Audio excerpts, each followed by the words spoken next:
Assalamualaikum warahmatullahi wabarakatuh. Perkenalkan, nama saya Nadia Eliza dari Universitas CRC, Prodi Akuntansi kelas malam 121-2019-093 semester 3. Di video kali ini saya akan mengerjakan soal UTS saya pada program SPSS Data Editor. Untuk soal yang pertama, saya akan melakukan pengujian statistik deskriptif. Nah, ini data yang udah saya ambil. Nah, di data ini juga yang laki-laki udah saya ganti nomor 1 dan perempuan nomor 2. Nah, sekarang kita harus ngasih tahu nih ke sistemnya, cara ngubahnya kayak gimana. Pertama, kita ke variable view. Nah, di variable view itu di values di kolom di values di jenis kelaminnya kita ganti di value 1 buat pria.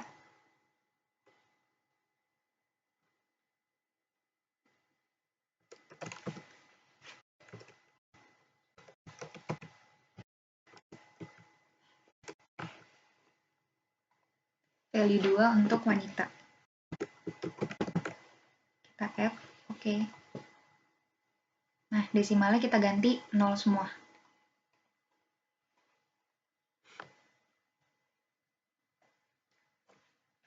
Nah, kita akan membuat grafik batang pertama atau grafik bar chart. Gimana caranya?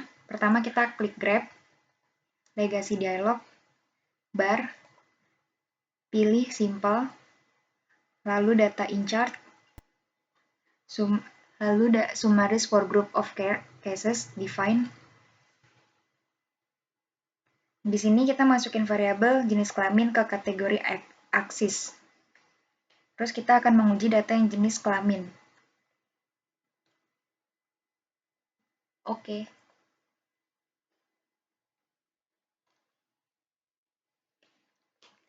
Nah, ini outputnya udah kelihatan ya. Pria 8, wanita 7.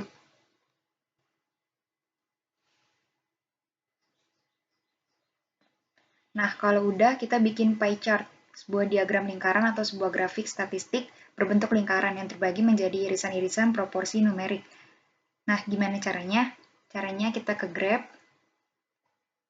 terus legasi dialog, kita pilih pie, summaries for group of cases, define. Nah, kita akan masukin jenis kelaminnya ke dalam define slice. Oke. Nah, di sini keluar outputnya. Di sini kita ngeliat ya, pria warna biru, wanita warnanya hijau. Selanjutnya, kita akan membuat grafik histogram. Caranya, kita buka ke grab, legasi dialog, histogram. Tapi di dalam histogram kita nggak akan menguji yang variabel jenis kelamin. Kenapa? Karena untuk pengujian histogram ini kita hanya akan menggunakan data-data yang tersebar secara acak. Nah, di sini data-data yang tersebar secara acak itu ada gaji. Terus gaji kita masukin aja ke variabel. Oke. Nah, di sini kelihatan yang gaji range-nya dari 200.000 sampai 220 itu yang tinggi. Nah, selanjutnya kalau udah grafiknya kita bisa juga menggunakan statistik deskriptif ini. Nanti kita akan dikasih outputnya. Dikasih outputnya itu ada jumlah, rata-rata, standar, deviasi. Kita bisa klik analyze, deskriptif, terus kita pilih, masukin semuanya. Kita masukin usia, jenis kelamin, gaji. Di optionnya, kita menggunakan rata-rata. Ini mean, sum, standard deviation, minimum, maksimum, variance, range. Continue. Oke. Nah, di sini udah keluar outputnya. Nah, di sini ada usia sama jenis sama gajinya itu semua jumlahnya 15. Range usia 17, jenis kelamin 1, gaji 85.000. Minimum untuk usia 22, jenis kelamin 1, gaji 160, maksimumnya untuk usia 39, jenis kelamin 2, gajinya 245. Sumnya usia 469, jenis kelamin 22, gaji 302.800, minnya usia 31,27, jenis kelamin 1,47, gaji 201,67, Standard deviation-nya usia 5,9, jenis kelamin 0,516, gaji 216,352, variance-nya untuk usia tinggal 5,2, jenis kelamin 0,267, gaji 467,7.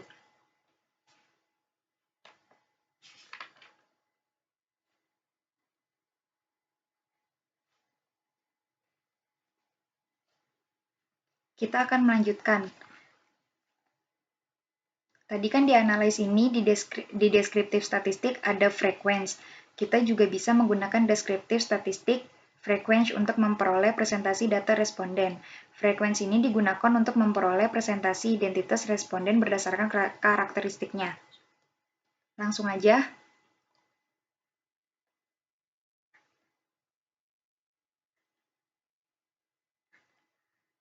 Adalah analyze deskriptif statistik frequency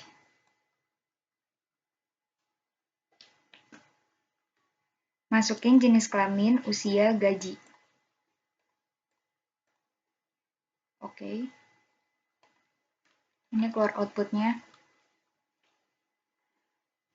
Di frekuensi ini ada valid, jenis kelamin 15, usia 15, gaji 15, missing 0 semua. Frekuensi table, jenis kelamin.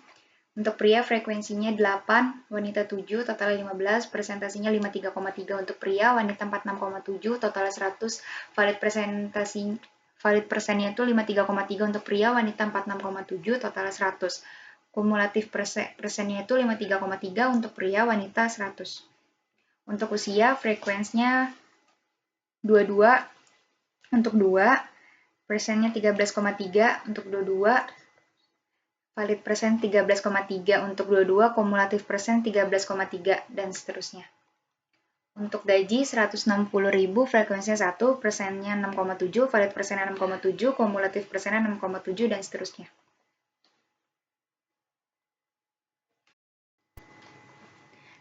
Selanjutnya, saya akan mengerjakan soal nomor 2. Saya akan melakukan pengujian kualitas data pada data questionnaire Premier.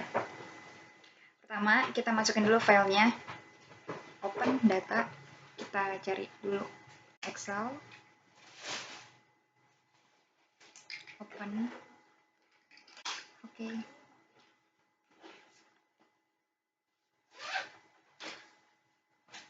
Kita langsung uji datanya saja. Pertama,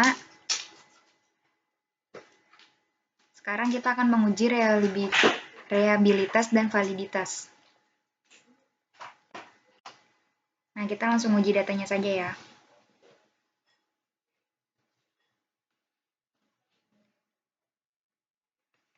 Untuk kolom name kita hapus, klik kanan, clear. Untuk variabel gender kita ubah dulu. Klik transform, record into same variable, gender, masukin old and new values. Di value-nya laki-laki 1.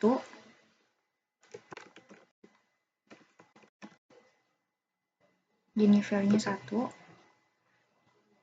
Perempuan di value barunya 2. Continue. Oke. Nah, terus kita ganti tipenya jadi numerik.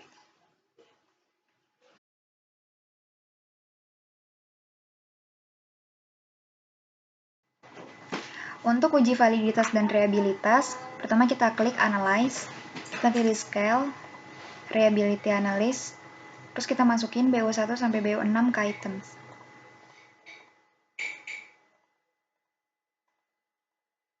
Terus kita pilih ke statistik, terus kita pilih Scale if item delete, kita continue, oke. Nah, ini udah keluar semua ya, outputnya bisa dilihat.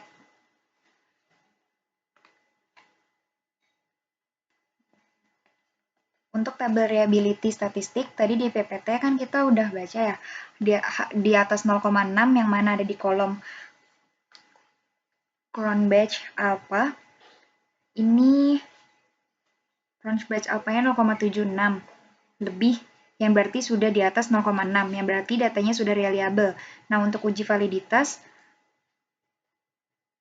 ada per pertanyaan ada di tabel item total statistik, dan di kolom corrected, item total correlation yang mana semua item datanya di atas 0,3. Ini semuanya di atas 0,3 ya. Nah, yang mana datanya lebih dari 0,3, maka data tersebut semuanya valid.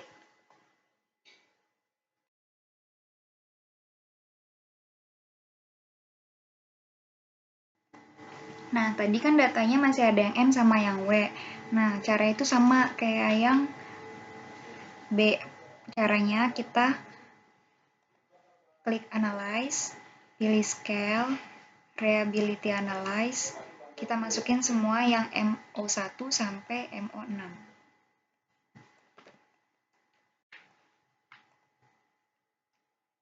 Oke, statistik kita pilih Scale if item delete.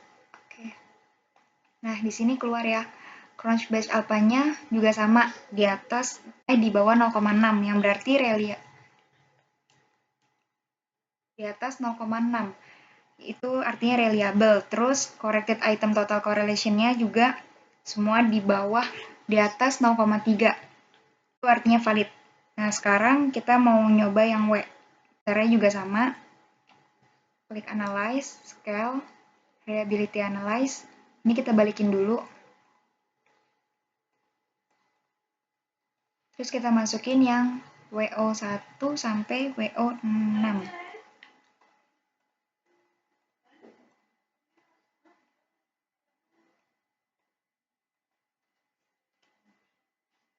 Kita pilih statistik, scale if item delete. Oke. Nah, di sini juga Crunchbase alpha-nya juga di atas 0,6, yang artinya reliable. Terus corrected item total correlation-nya juga di atas 0,3, yang artinya valid.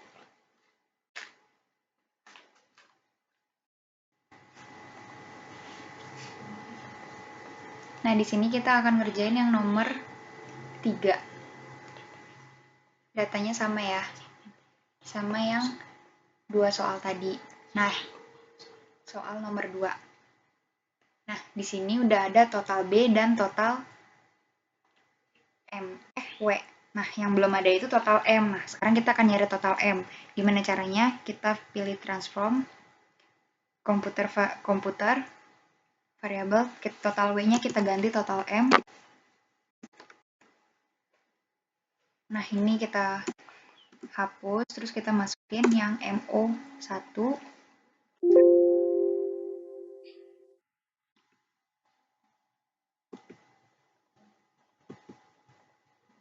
Nah, location groupnya kita pilih all, location and special variable kita pilih sum.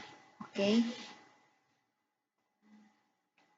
Nah, kita pindahin total M-nya ke samping M05. Nah, udah. Di variable view kolom M, labelnya kita tulis motivasi berprestasi.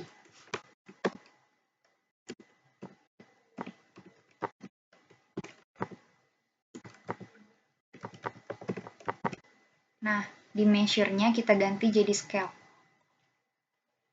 Nah, sekarang kita mau nguji normalitas. Caranya, kita pilih Analyze, Regression, Linear. Untuk dependent-nya, kita masukin prestasi praktikum. Nah, yang independent, kita masukin kemandirian belajar dan motivasi berprestasi. Untuk plots-nya, kita pilih histogram, normal probability plot, dan continue. Untuk yang save-nya, kita pilih standard decide. Continue. Oke. Nah, ini keluarkan output-nya.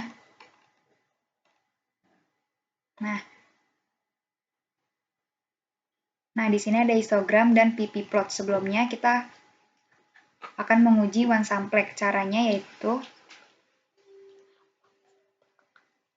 kita akan menguji one sample KS. Caranya yaitu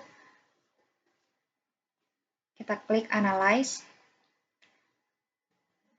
pilih non-parametric test, pilih Legacy Dialog, Terus kita pilih satu sampel KS. Kita masukin a standard decide-nya ke test variable list. Oke. Terus ini bisa dilihat outputnya ya. Nah, untuk tabel histogram, di sini terlihat bahwa semua batangnya masuk ke dalam garis dan terlihat secara kasat mata yang berarti normal. Nah, untuk tabel PP plot ini dinyatakan normal karena garisnya masuk semua. Terus untuk histogram dan PP plot ini belum termasuk akurat untuk menentukan normal atau tidaknya. Untuk yang akuratnya pada tabel 1 sampel KS-nya. Pada tabel 1 sampel KS-nya kita lihat sigtotalnya 0,74. Nah, ini sigtotalnya 0,74 yang berarti lebih besar dari 0,05. Nah, di sini kalau lebih besar dari 0,05 maka nilai residual dalam regresi terdistribusi normal. Jadi data ini dalam pengujian normalitasnya dinyatakan normal. Sekarang saya akan mengerjakan soal nomor 4. Saya akan melakukan pengujian one sample t-test, independent t-test, paired t-test, dan one way ANOVA. Kita masukin filenya, open data, kita cari, kita ganti dulu Excel.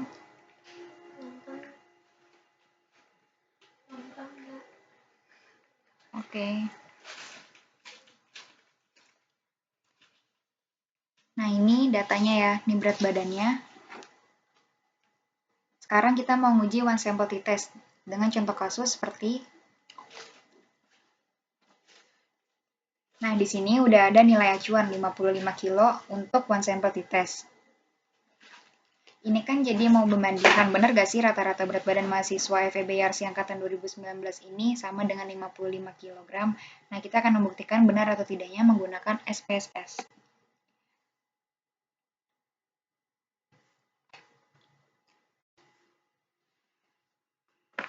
Nah, ini datanya udah muncul ya, ada 10 sampel random dari mahasiswa FEB-YARSI. Nah, sekarang kita mau menguji one sample t-test. Langkah pertamanya, kita klik Analyze, kita pilih Confirm one sample t-test. Nah, kita masukin berat badannya ke tes variabel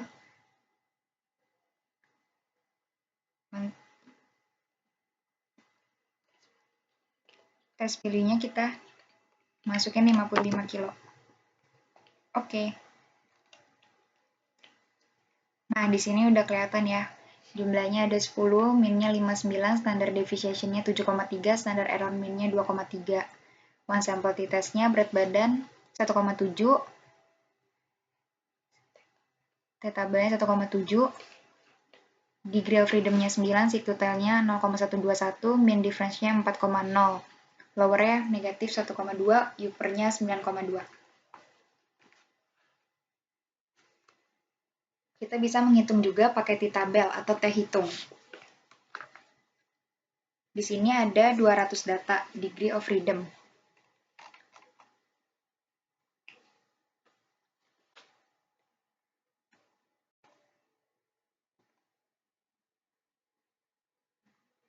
Di sini, t-hitung 1,714, degree of freedom-nya 9 untuk rumus t-tabelnya itu. Untuk rumus t-tabelnya yaitu sama dengan alfa bagi 2. Jadi standarnya itu 0,05. Nah, 0,05 itu kan sama dengan alfa. Jadi 0,05 itu dibagi 2 sama dengan 0,025. Di sini kan degree of freedom-nya udah tahu kalau 9. Cara menentukan t-tabelnya, kita buka t-tabel. Terus kita cari kolom yang 0,025. Kita tarik ke bawah, pilih baris ke 9.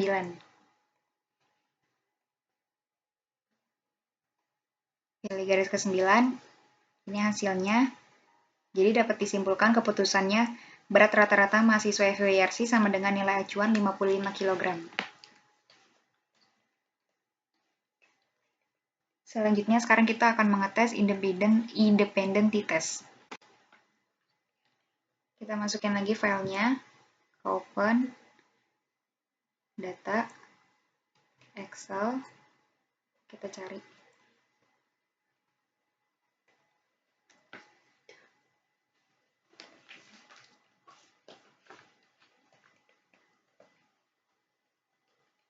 Nah, ini kita ganti dulu kelompoknya. Kita ganti kelompoknya menggunakan Excel 1. Yang tidak menggunakan Excel itu 1, terus menggunakan Excel kita ganti jadi 2. Caranya, kita klik transform, record of variable, kalau masukin alt any values, value tidak menggunakan Excel 1,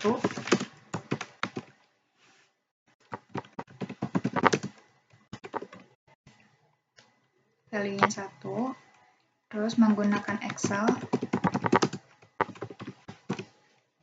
value-nya 2, add, continue.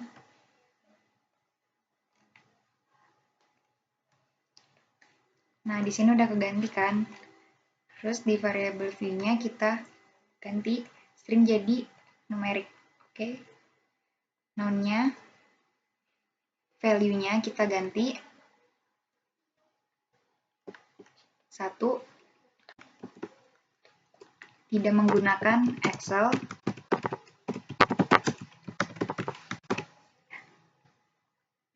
Yang kedua, menggunakan Excel. Oke. Selanjutnya kita akan menguji independent t-test ini. Caranya gimana? Pertama kita klik analyze, pilih compare means, independent test, masukin variabel nilai ke tes variabel, kelompok juga masukin ke grup variabel define group 1, grup 2, 2. Continue. Oke. Nah, di sini udah kelihatan ya outputnya. Yang tidak menggunakan Excel dan menggunakan Excel, jumlahnya sama-sama 15, min-nya 82,2 untuk tidak menggunakan Excel, menggunakan Excel 88,6. Standard deviation-nya 7,6 untuk tidak menggunakan Excel, menggunakan Excel 6,6. Standar error min-nya 1,9 untuk tidak menggunakan Excel, 1,7 menggunakan Excel. Terus independent sample t-test-nya juga bisa dilihat ya.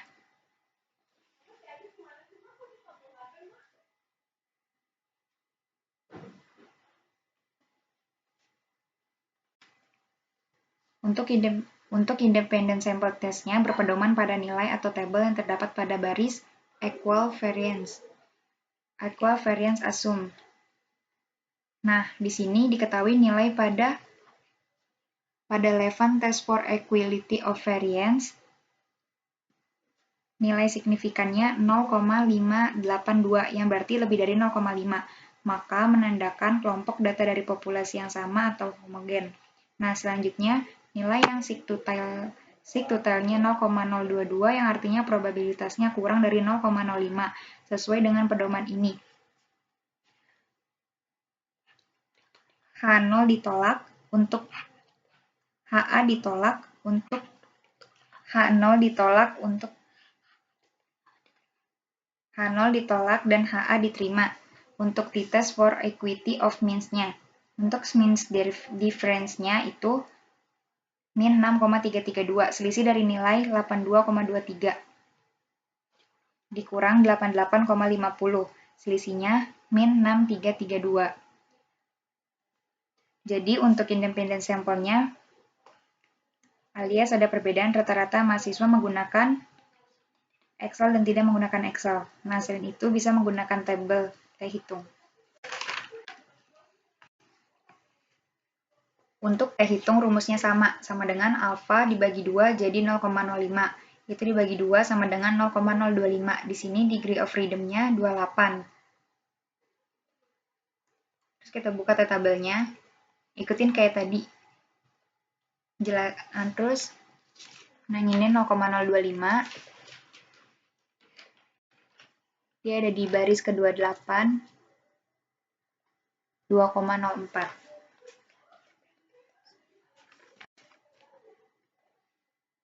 Terus yaitu untuk yang terakhir, kita pirate t-test. Masukin datanya, open data, kita cari Excel.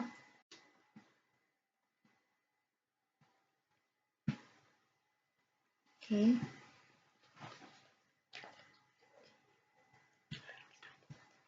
Lalu kita coba aja klik analyze, compare means, paired sample t-test.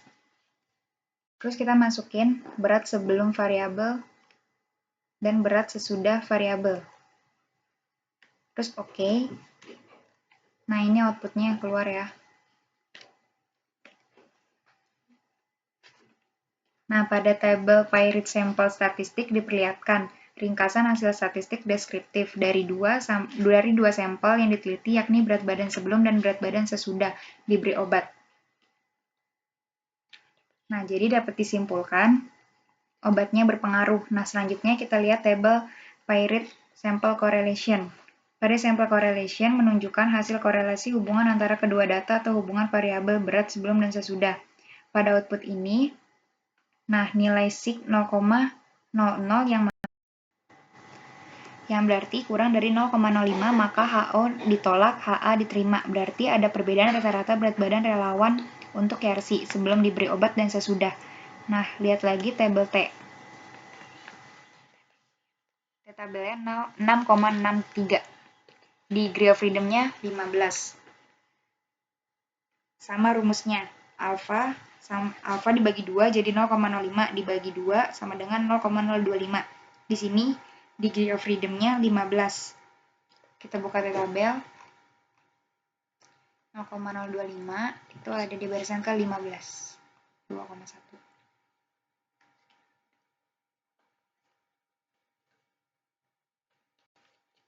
Sekarang kita akan menguji one-way ANOVA.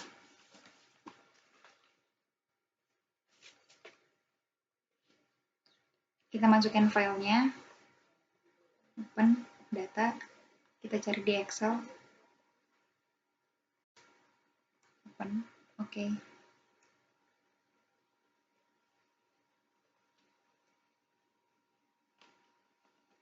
Kita bisa lihat di data view-nya masih berbentuk kalimat. Terus kita akan mengubah dulu jadi angka. Caranya yaitu transform, record into some variable, terus masukin kelompok pasien ke variabel, old new values, value-nya obat X sama dengan 1, obat Y sama dengan 2, obat Z sama dengan 3. Oke. Nah, ini udah berubah kan? Terus kita ke variable view, tipenya kita ganti jadi numeric. Oke. Value-nya kita noun-nya kita ganti di value-nya, kita tulis 1 obat X, value 2 obat Y, value 3 obat Z. Astagfirullah. Oke.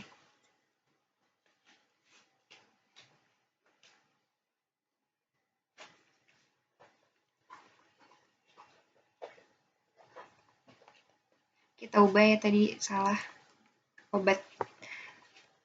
Kita harus nulis obatnya pakai huruf kapital Z.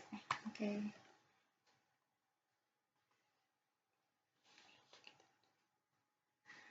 Selanjutnya kita mencoba one-way ANOVA dengan cara kita klik analyze, compare means, one-way ANOVA, masukin tekanan darah ke independent list, kelompok pasien ke faktor. Lalu optionnya kita klik descriptive dan homogeneity. Terus kita klik lagi post hoc-nya. Di sini kita akan menguji untuk Bonferroni dan Tukey. Terus continue. Oke. Nah, di sini output-nya udah keluar ya. Nah, untuk statistik deskriptif,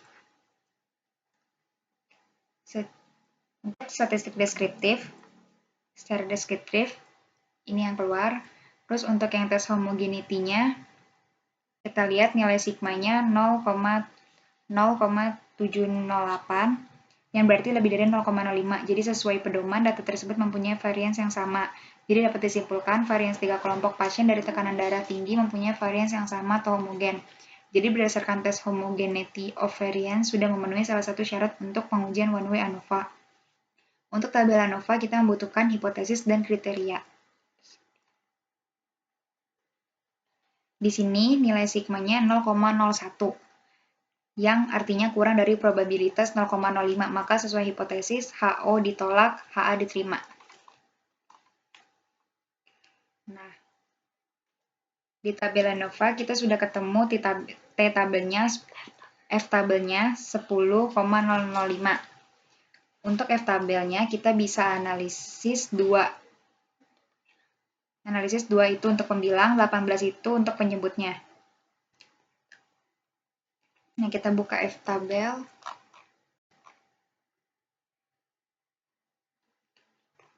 Dua untuk pembilang, 18 untuk penyebut. 3,55. Jadi keputusan yang dapat kita ambil ketiga varians memiliki rata-rata tekanan darah pasien peminum obat X, Y, Z adalah tidak sama atau adanya perbedaan. Dapat disimpulkan bahwa dari ketiga jenis obat, diteliti bisa memberikan efek pada tekanan darah pasien.